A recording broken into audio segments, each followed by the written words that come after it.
Broadcaster Albie Amankona. Good morning, Albie. Good morning, James. Were you enjoying the sunshine over the weekend?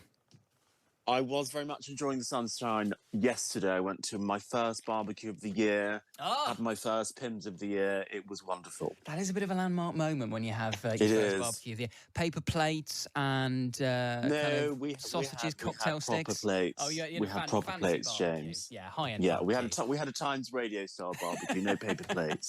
I expect no less. Let's focus first of all on the story on the front of the Times today. UK sick note culture is fueled by obesity crisis. I mean, on the one hand, this is not necessarily surprising. You would expect people who are clinically obese to have, a greater number of health conditions. But does this point once again, maybe, Albie, to maybe a complacency that we've had in this country for too long about the scale of the obesity crisis in the UK? I think it does. Look, my first take when I was reading this story is this really news? Is it news that people who are overweight are more unwell more often and are more likely to need to take time off work in order to recover from any illness? Now, I remember when I was a teenager, I was actually obese.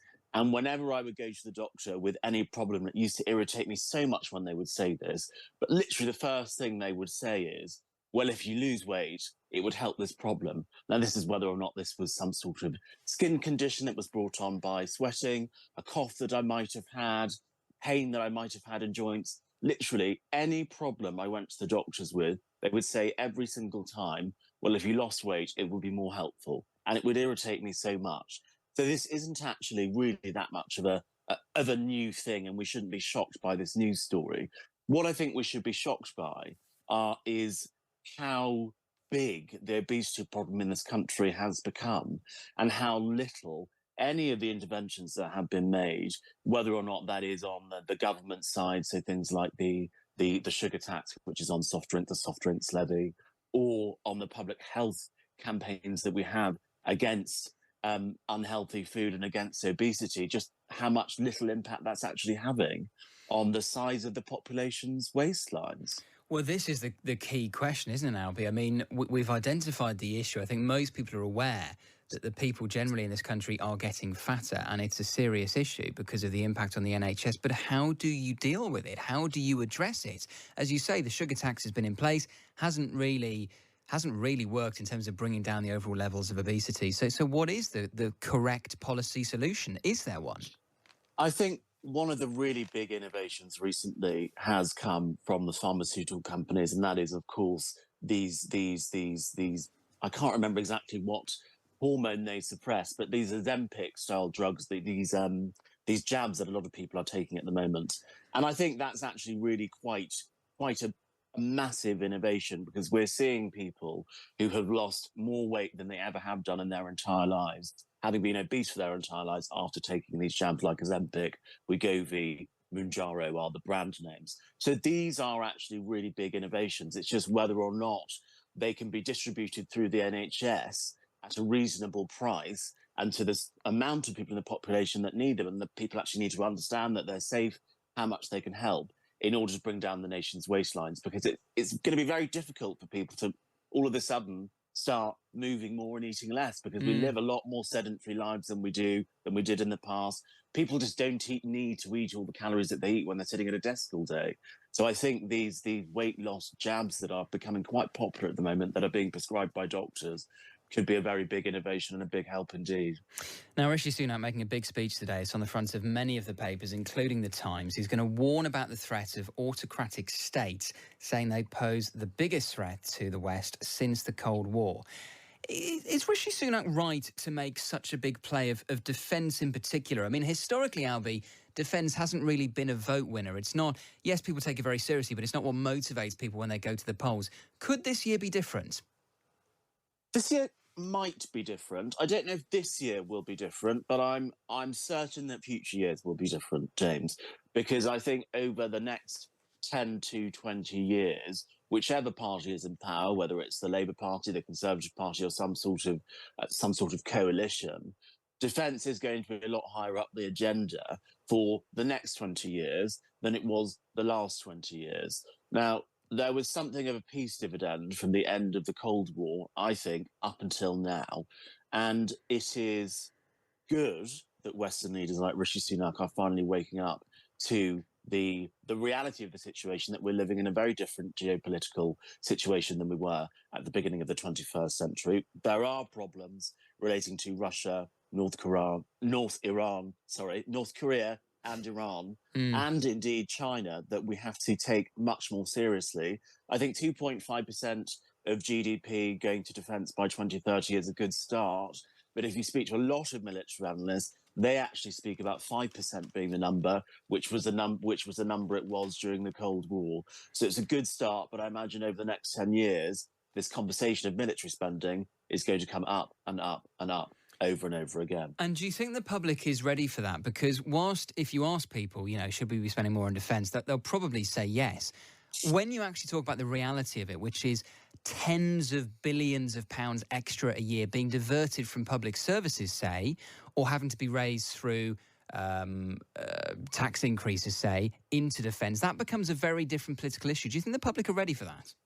Well, they're going to have to be ready for it, because ultimately the first job of government is to protect the realm. I know we don't think in those terms anymore, but that is literally the first job of government.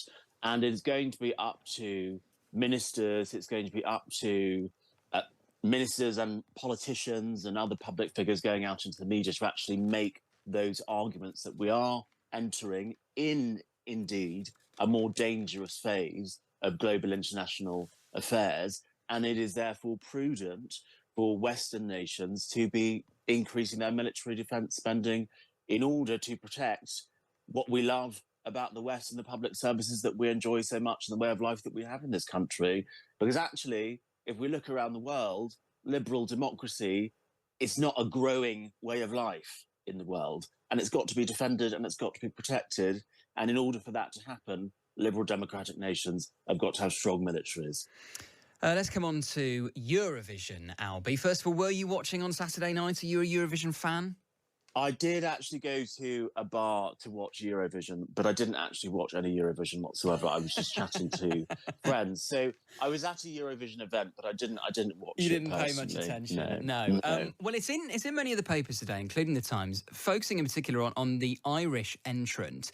And the Irish entrant has criticised the organising body, the EBU, called for Israel to be banned next year. They're called Bambi Thug. They identify as non-binary. They claim to have been the target of violence, which they claim was incited by an Israeli broadcaster. And look, without going into the specifics of what they are alleging, I suppose it once again brings up this issue of whether Israel were right to have been allowed into the competition. There were huge protests. Ireland's entry had been very outspoken about this. But then, interestingly, Israel did incredibly well. I think they came second top in the public vote across Europe. And in the UK, the UK public awarded Israel the maximum 12 points. What do you think that goes to show, Albie? I think it goes to show that, generally speaking, the general public are a lot more sympathetic to any people suffering than I think loudmouths on Twitter would like. If you actually look at the polling with the UK general public, they are appalled at what's going on in Israel, but they feel both sorry for the Israeli people and the Palestinian people. It's not a one versus the other, as I think a lot of people in the media, whether or not it's people at Eurovision, whether or not it's people on the right wing of British politics, on the left wing of British politics, it seems to be this massive either-or in the public sphere. But actually, the general public is a lot more nuanced and understanding of the issue, I think, than a lot of the people who speak about this awful conflict which is going on between Israel and Hamas in the Middle East. And generally speaking, when people have the opportunity to express that concern in a public vote through something such as the Eurovision Song Contest, just as we did with Ukraine, we've done the same with Israel. And, I think we should be proud of the great British public for being able to understand the hardship that both the Israeli people and indeed the Palestinian people are facing. I imagine if Palestine, for example, was competing in the Eurovision Song Contest, they might have even won. Yeah, so it's not an either or. True. We understand this is a terrible situation, and we want to express our concern for the situation, and this is all we feel we can do. And you also wonder if some people voted for Israel out of sympathy with Eden Galan, the Israeli entrant, because, you know, she's just 20 years of age. Whatever you think is happening in Gaza, a lot of people thought the fact that, you know, she could barely leave her hotel room while she was in Malmo was just, you know, wasn't on. And maybe people thought they were, you know, rooting for her personally by voting for her. Very briefly, Albie, it was the BAFTAs last night. We're going to talk more about this later on with TV critic Siobhan Sinnott. Big winner was Happy Valley. I think Succession did quite well, also Top Boy.